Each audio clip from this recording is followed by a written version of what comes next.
Gelar alumnus paling memalukan diberikan BEM UGM kepada Presiden Jokowi dalam aksi mimbar bebas di depan kampus Sleman, Yogyakarta.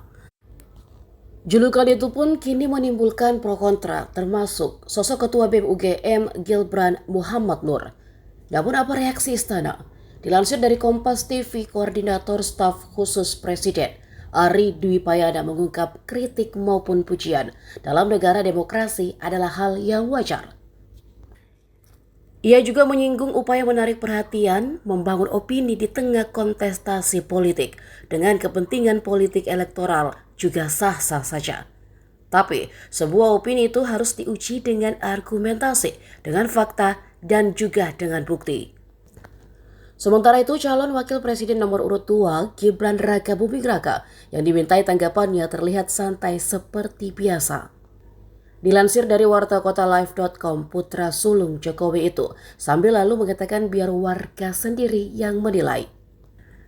Sebelumnya juga dalam acara tersebut, Wali Kota Solo itu memberikan nasihat kepada para pendukungnya untuk tidak membalas apapun serangan dan fitnahan kubu lawan pada pasangan calon presiden nomor urut 2 itu.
Download Tribun X sekarang, menghadirkan lokal menjadi Indonesia.